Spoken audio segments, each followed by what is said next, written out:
Now then, boys and girls, I hope you find you all well. So today I have for you a Tokyo Marui Walther MPK. So this is one of their pretty early guns. I'm not quite sure how early, but they're not easy to come by. I got this one from Octagon Airsoft in Hong Kong, so it took a while to get here. If you watched my Nambu video the other day, this is in the same sort of league as that, really, in terms of its age and availability. You know, it's just the corner up here. It has the Japanese marking rather than the Tokyo Marui English lettering in the corner there. So yeah, this is a pretty cool old piece. Inside the box, I didn't get the instructions with this one. I could have got one with instructions and all the gubbins with it, but it did cost an extra, I can't remember how much it worked out, about an extra 40-50 quid, and I thought I can live without the instructions. I know how it works. I've already got the MPL. So yeah, there it is in all its glory. We've got little box of BBs, very much like the ones that I got in my other old guns from the other day. I'll just screw in the cocking handle here. Obviously that unscrews because it wouldn't be able to fit in the box as well with it on. I'll take it out, that'll be easy. In the box you do also get an unjamming rod and the magazine.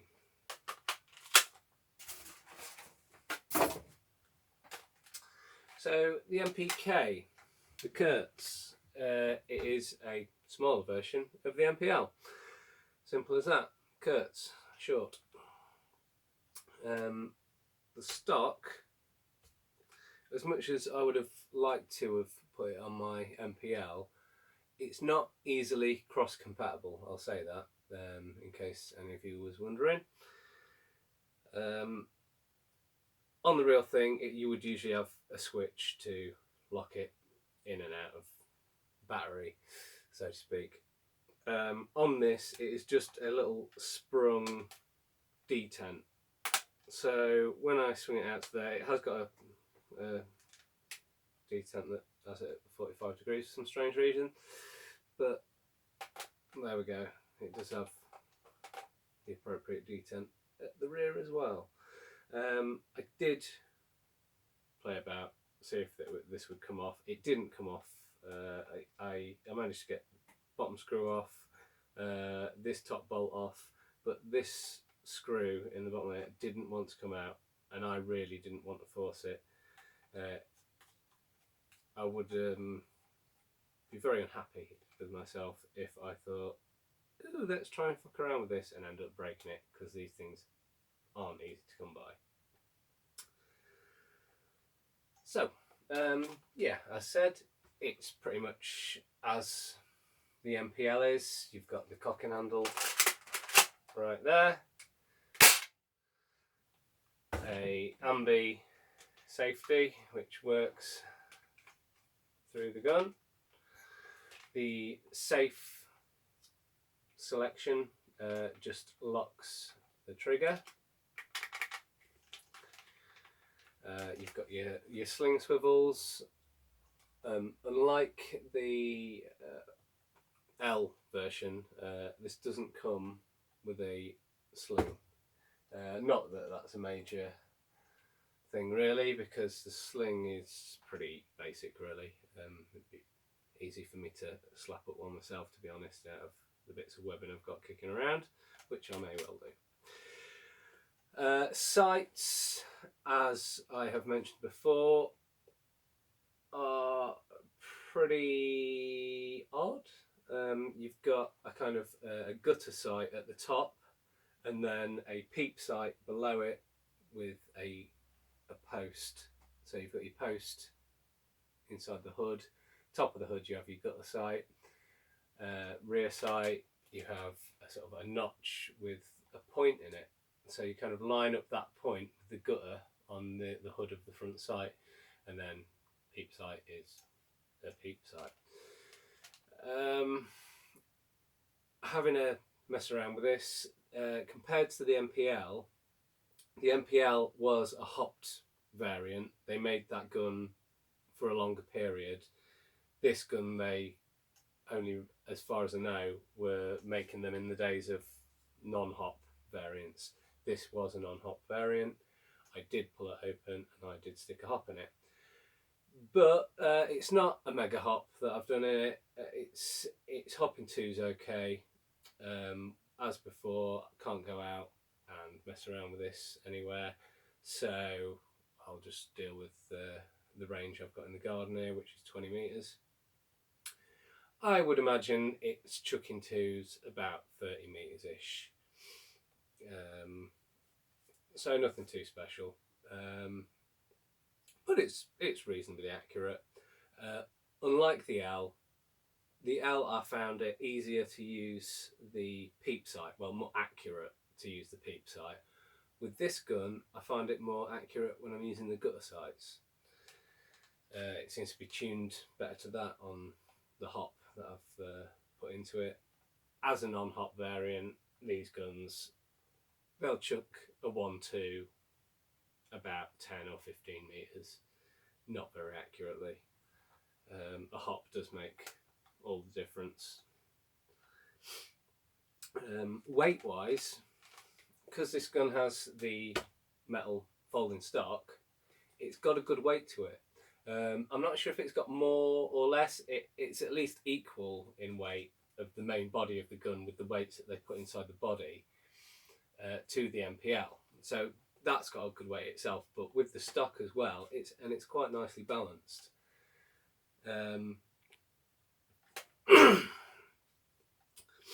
Excuse me. Yeah, it's because of its size as well, being a shorter weapon, it's just the weight's more condensed into a smaller compact piece, and it does feel nice in the hand. The magazine release, same as the MPL, little paddle behind the magazine there. And magazine wise, we do have this rather funky little thing that comes out, and you can place it on top of your feed there, and you're meant to pour them in the top. You can use that if you want, but I find it just as easy just to drop them in. The other idea is that you actually fill the back part here with BBs, and that acts as the plug as well. But it seems a bit defunct in the way it functions, because if you pull that out to fill your BBs up, and then you have to pour them out the magazine, and then you're pouring them in the top, then I don't know. It's kind of a faff, really. It's kind of a pointless little bit of extra. A lot of I think, in fact, all of the long guns that I have this little feature. Some of them have the actual piece missing in some of my other guns, though. Not that that's any great loss. To actually fill the magazine up, you pull down the follower and it locks at the bottom. I can't exactly remember how many BBs this thing takes, but I'll just drop them until it's full. If you want to know exactly how many it takes, I suggest that you go and watch my video on the MPL, because I actually counted how many it took. But as far as I remember, it's about 40-50 BBs, as I remember. Now these magazines, all bar one of the long gun magazines, work in a very similar way. You have two feeds, a main feed and then a secondary feed. So when you pop this in the gun, it releases the first feed. pop it in the gun, it releases the first feed, and then you proceed to fire through your first lot of rounds, and then when that's finished you press a little button on the bottom and that releases the second feed. If you release the second feed before you finish the first feed, it will jam the magazine up.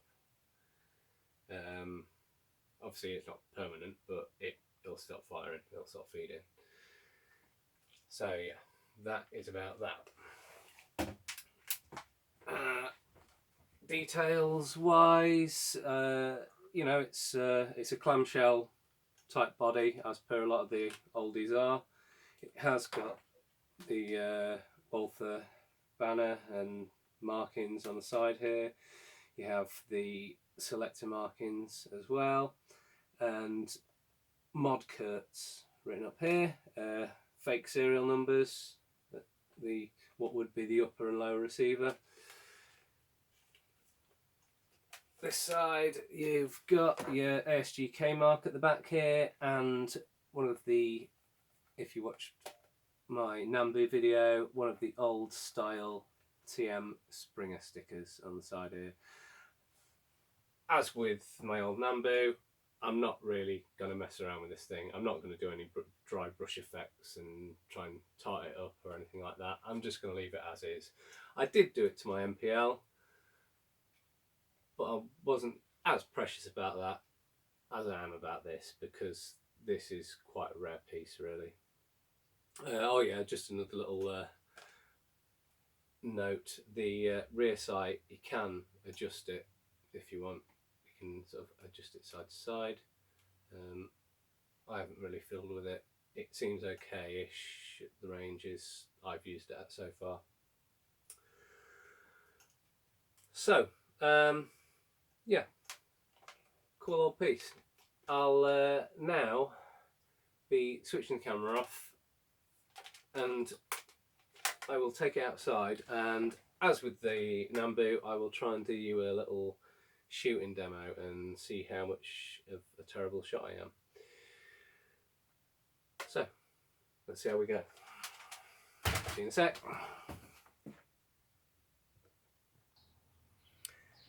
And boys and girls, this is going to be my general target here. These two tins, got about 6 inches ish across. I'm going to put, the camera will be sort of sat at the bottom down here, and I'm going to be aiming for the upper portion of these cans, this sort of square area up here.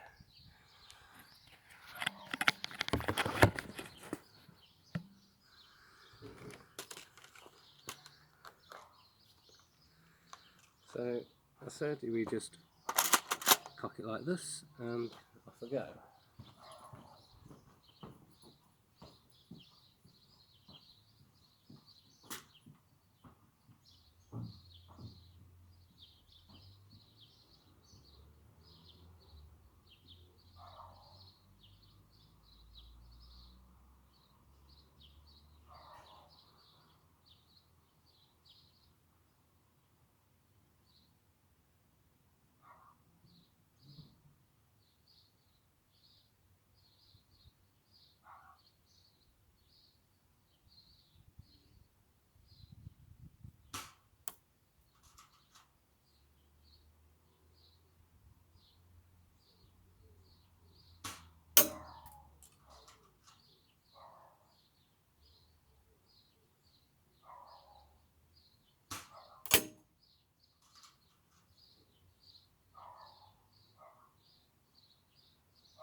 Hey.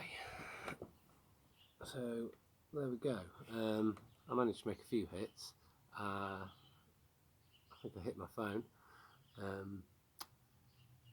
But yeah, it's not the best hop, but it's better than having no hop at all.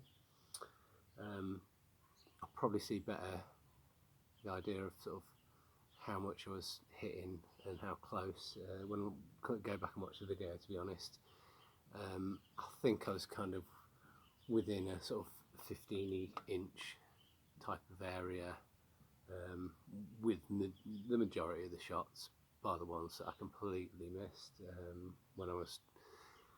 Because sometimes you think you have it dialed, and then all of a sudden you don't. Because as I was saying before, I thought this was quite well set with the gutter sight, and then I started using the peep sight and found this time round that I was doing better with the peep sight. The sun is getting low now and in my direction, which didn't help. Yeah, I'll give that excuse. But yeah,